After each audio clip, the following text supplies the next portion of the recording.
आदरणीय मेरे प्रिय दोस्तों और भक्तों, आपके समक्ष श्री बिल्व मंगल जी का वृतांत आपके समक्ष भक्तमाल जी में से रख रहा हूँ। श्री भक्तमाल का यह बहुत ही सुंदर वृतांत है। श्री बिल्व मंगल जी को मंगल जी क्यों कहा जाता है? क्योंकि इन पर कृष्ण कृपा, भगवान श्री कृष्ण की अटूट कृपा थी, इसलिए इनको मंगल जी इनके नाम के साथ जोड़ा गया। दोस्तों, यह वृत्तांत आपके समक्ष रखने वाला हूँ।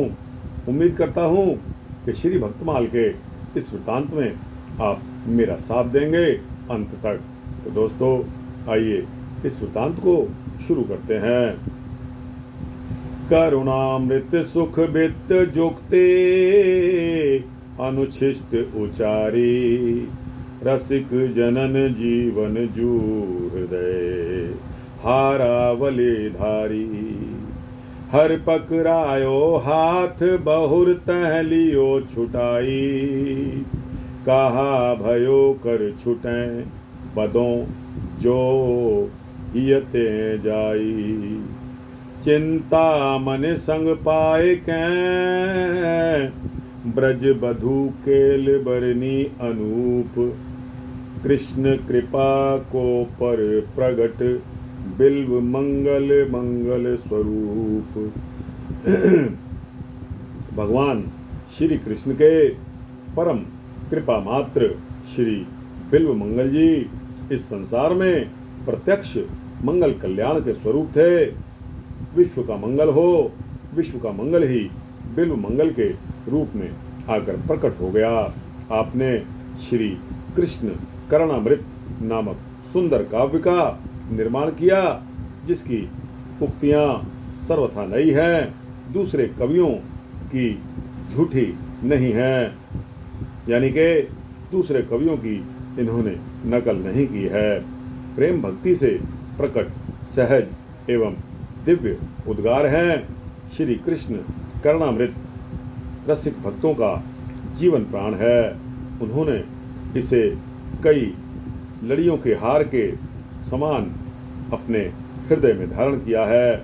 एक बार भगवान श्याम सुंदर ने बिल्व मंगल जी के अंधा होने पर वृंदावन का मार्ग दिखाते हुए अपना हाथ पकड़ा दिया और फिर उसे छुड़ा लिया। उस समय आपने उनसे कहा, हाथ छुड़ाकर चले जाने से क्या हुआ? मैं तुम्हें वीर पुरुष तब समझूं जब मेरे हृदय के बंधन से छूट कर चले जाओ। आपने चिंतामणि का संग पाकर ब्रज गोपियों के साथ हुई श्री कृष्ण की लीलाओं का अत्यंत ही सुंदर मनोहारी वर्णन किया है। उसके द्वारा सभी भक्तों का मंगल हुआ। अतः आपकी मंगल की मूर्ति ही, आप भी मंगल मूर्ति ही थे। भक्त बिल्व मंगल जी के विषय में विशेष विवरण, यानी कि बिल्व मंगल जी का प्रारंभिक जीवन आपको बता रहा हूँ। दक्षिण प्रदेश में कृष्णवीणा नदी के तट पर एक ग्राम में रामदास नामक एक भगवत भक्त ब्राह्मण निवास करते थे। उन्होंने पुत्र का नाम था बिल्व मंगल। पिता ने यथासाध्य पुत्र को धर्मशास्त्रों की शिक्षा दी हुई थी। बिल्व मंगल पिताजी की शिक्षा तथा उनके भक्ति भाव के प्रभाव से बाल्यकाल में ही अति शांत, शिष्ट और श्रद्धावान हो गया था। परंतु दैव योग से पिता माता के देहावसान के पश्चात जब से घर की संपत्ति पर उनका अधिकार हुआ, तभी से उसके कुसंगी मित्र उनके साथ जुड़ने लग गए। दोस्तों, संग दोष से बिल्व मंगल के अंतःकरण में अनेकों दोषों ने अपना घर कर लिया। एक दिन गांव में कहीं चिंतामणि नाम की वैश्या का नाच गाना हो रहा था। शौकीन लोगों के दल नाच में जा रहे थे। बिल्व मंगल भी अपने मित्रों के साथ वहां आ पहुंचा। वैश्या को देखते ही बिल्व मंगल का मन चंचल हो उठा। विवेक शून्य बुद्धि ने सहारा दिया। बिल्व मंगल डूबा और उसने हाड़ मांस भरे चाम के कल्पित रूप पर अपना सर्वस्व न्यौछावर कर दिया। तन मन धन कुल मान और मर्यादा तथा धर्म सभी को उत्सर्ग कर दिया। ब्राह्मण कुमार का पूरा पतन हो गया। सोते सोते उठते बैठते खाते पीते सब जगह बिल्व मंगल के चिंतन की वस्तु केवल एक चिंतामणि ही रह गई थी। बिल्व मंगल के पिता का श्राद्ध आया, इसलिए आज के दिन वह नदी के उस पार चिंतामणि के घर नहीं जा सकता। श्राद्ध की तैयारी हो रही थी। विद्वान कुल पुरोहित बिल्व मंगल से श्राद्ध के मंत्रों की आवृत्ति करवा रहे थे, यानी अपने साथ मंत्रों को पढ़वा रहे थे, परंतु उसका मन तो चिंतामणि की चिंता में ही मग्न था। उसे कुछ भी अच्छा नहीं लग रहा था। किसी प्रकार श्राद्ध को समाप्त करके जैसे तैसे ब्राह्मणों को झटपट भोजन करवाकर बिल्व मंगल चिंतामणि के घर जाने को तैयार हो गया। संध्या का समय था। लोगों ने समझाया कि भाई, आज तुम्हारे पिताजी का श्राद्ध है, वैश्या के घर नहीं जाना चाहिए। परंतु कौन सुनता था? उसका हृदय तो कभी का धर्म कर्म से शून्य हो चुका था। बिल्व मंगल दौड़कर नदी के किनारे पहुंच गया। भगवान की माया अपार है। अकस्मात प्रबल वेग से तूफान आया और उसी के साथ मूसलाधार वर्षा होने लग गई। आकाश में अंधकार छा गया। बादलों की भयानक गर्जना और बिजली की कड़कड़ाहट से जीव मात्र भयभीत हो उठे। रात दिन नदी में रहने वाले केवटों ने भी नावों को किनारे पर बांधकर वृक्षों का आश्रय ले लिया, परंतु बिल्व मंगल पर इन सब का कोई असर नहीं पड़ा। उसने केवटों से उस पार चलने के लिए कहा, बार बार विनती की, उतराई का भी गहरा लालच दे दिया, परंतु मृत्यु का सामना करते हुए कौन तैयार होता। सभी ने इनकार कर दिया। जैसे जैसे विलंब होता गया, तैसे तैसे बिल्व मंगल की व्याकुलता बढ़ती चली गई, क्योंकि उसके ऊपर काम का अब पूरी तरह से कंट्रोल हो चुका था। काम ने उनको बांध लिया था। अंत में जब वह अधीर हो उठा और कुछ भी आगा पीछा ना सोचकर तैरकर पार जाने के लिए सहसा नदी में कूद पड़ा। भयानक दुस्साहस का कर्म था, परंतु कामातुराणाम न भयम न लज्जा। संयोगवश नदी में एक मुर्दा बहता हुआ जा रहा था। बिल्व मंगल तो बेहोश था। उसने उसे काठ यानी कि लकड़ी समझकर और उसी के सहारे नदी के उस पार चला गया। उसे कपड़ों की भी सुध नहीं थी। बिल्कुल दिगंबर यानी कि नग्न हो चुका था। चारों ओर अंधकार छाया हुआ था। बनेले पशु भयानक शब्द कर रहे थे। कहीं मनुष्य की गंध भी नहीं आ रही थी, परंतु बिल्व मंगल उन्मत्त की भांति अपनी धुन में चला जा रहा था। कुछ ही दूर पर चिंतामणि का घर था। श्राद्ध के कारण आज बिल्व मंगल के आने की बात नहीं थी, अतएव चिंता घर के सब दरवाजों को बंद करके निश्चिंत होकर सो चुकी थी। बिल्व मंगल ने बाहर से बहुत पुकारा, परंतु तूफान के कारण अंदर कुछ भी सुनाई नहीं पड़ रहा था। बिल्व मंगल ने इधर उधर ताकते हुए बिजली के प्रकाश में दीवार पर एक रस्सा सा लटका दिया। तुरंत उसमें उसे पकड़ा और उसी के सहारे दीवार फांदकर अंदर चला गया। चिंता को जगाया। वह तो इसे देखते ही स्तब्ध रह गई। सारा शरीर पानी से भीगा हुआ, भयानक दुर्गंध आ रही थी। उसने कहा, तुम इस भयावनी रात में नदी पार करके बंद घर में कैसे आ गए? बिल्व मंगल ने काठ पर चढ़कर नदी पार करने और रस्से की सहायता से दीवार पर चढ़ने की सारी अपनी वृथा सुना दी। वृष्टि थम चुकी थी। दीपक हाथ में लेकर बाहर आई। देखती है तो दीवार पर भयानक काला नाग लटक रहा था और नदी के तीर सड़ा मुर्दा पड़ा हुआ था। बिल्वमंगल ने देखा और देखते ही कांप उठा। चिंता ने भर्त्सना करके कहा कि तू ब्राह्मण है।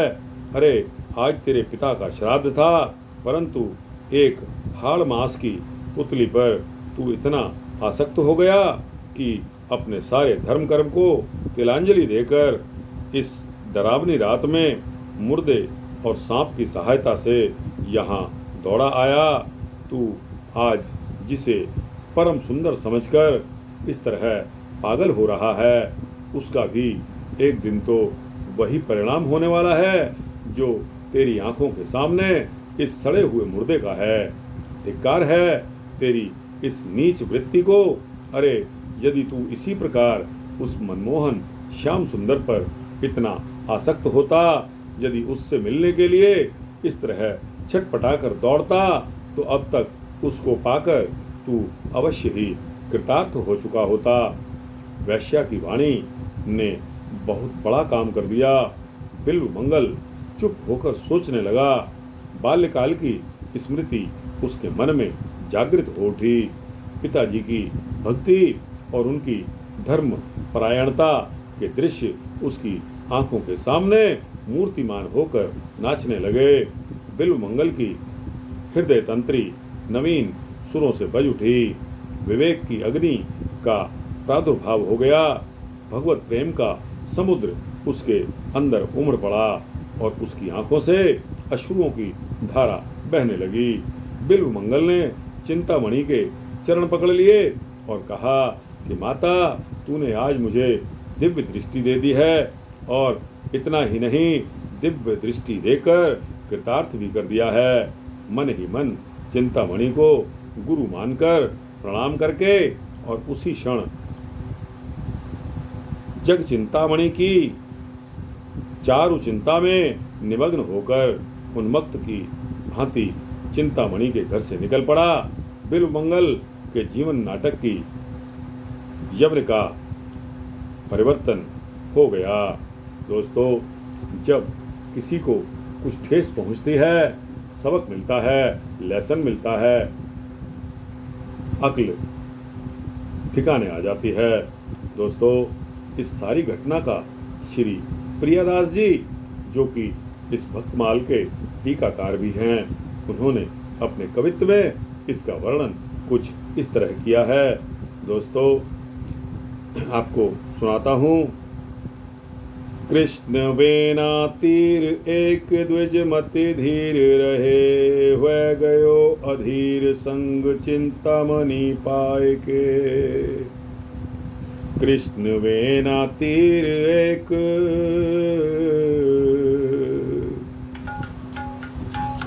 कृष्ण वेना तीर एक द्विज मति धीर है, वह गयो अधीर संग चिंतामणि पाए के।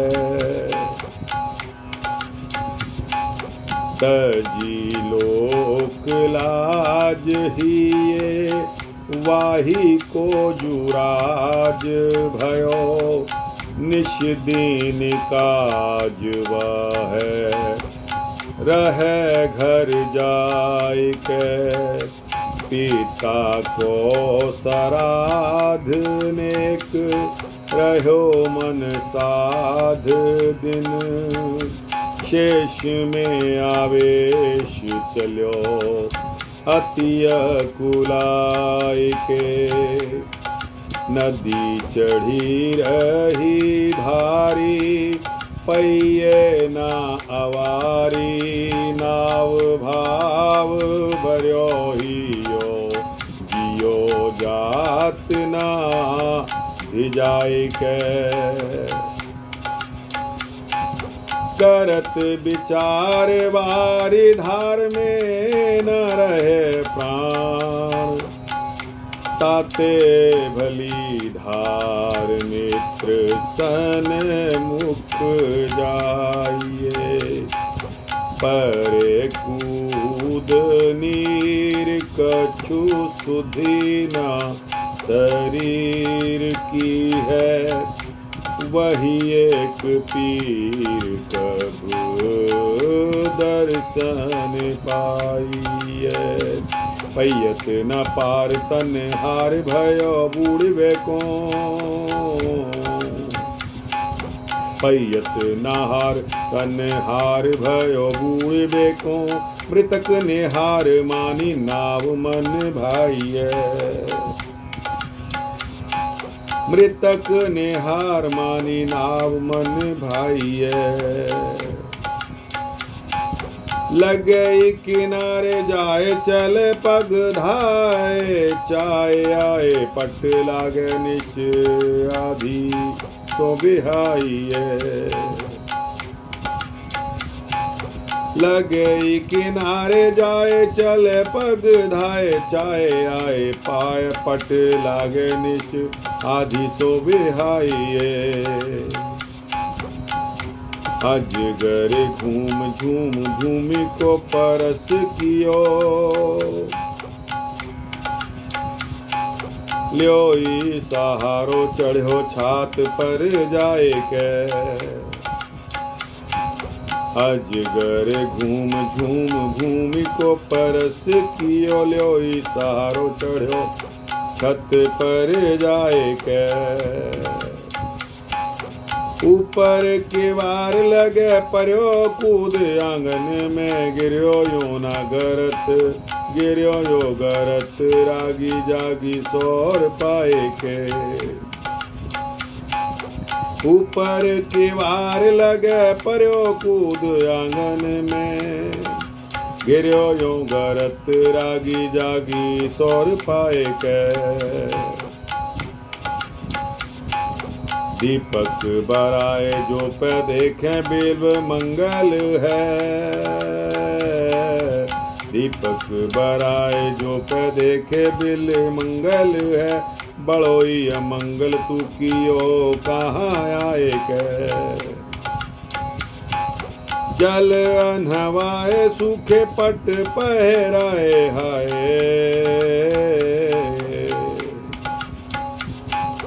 जल अनहवाए सूखे पट पहराए हाय। कैसे करी आयो जल पार द्वार धाय के। नौका पठवाई द्वार लाव लटकाई देख। मेरे मन भाई मैं तो लबैलाई जान के। नौका पठवाई द्वार लाव लटकाई देख। मेरे मन भाई मैं तो लबैलाई जान के। चलो देखो आहो यह कहा धो प्रलाप कर। देखो विषधर महा खीजी अपमानी के। जैसो मन मेरे हाल चाम सो लगायो तैसो। श्याम सो लगाओ तो पहचानिए सयाने के। जैसो मन मेरे हाल चाम सो लगायो तैसो। श्याम सो लगाओ तो पहचानिए सयाने के। मैं तो भय भोर भुजो युगल किशोर। अब तेरी तू ही जाने चाहो करो मने माने के। मैं तो भयो भोर भुजो युगल किशोर। अब तेरी तू ही जाने चाहो करो मने मान के। दोस्तों यह वृतांत अभी आगे भी है कि बस ऐसी ठेस लगने के पश्चात क्या हुआ कि अब सात्विक परिवर्तन आना तो स्वाभाविक था। इसलिए बिल्व मंगल जी के अंदर क्या सात्विक परिवर्तन आया, यह वृत्तांत आगे के लिए छोड़ देते हैं। अगले एपिसोड में इसको कवर कर लेंगे। तो दोस्तों यह वृत्तांत यहाँ समाप्त होता है। इस समाप्ति पर आपको यह वृत्तांत कैसा लगा अच्छा लगा हो तो इसको लाइक और शेयर करते हुए अपने दोस्तों, भक्तों, मित्रों, जिज्ञासुओं तक पहुंचाना। दोस्तों, अपने कमेंट सेक्शन में जाकर जरूर देना। और दोस्तों, इस चैनल को सब्सक्राइब करेंगे तो आपको इसी तरह के भक्ति वृत्तांत मिलते रहेंगे, सूक्ष्म रूप में मिलेंगे। श्री कृष्ण की स्तुति में 2 लाइन पढ़ता हूँ, उसके पश्चात यह समाप्त करूंगा। मूकं करोति वाचालं पंगुलंघयते गिरिं। मूकं करोति वाचालं पंगुलंघयते गिरिं। यत् कृपातमहं वन्दे परमानंद माधवम्। यत् कृपातमहं वन्दे परमानंद माधवम्। जय श्री कृष्ण, जय श्री राधे कृष्णा।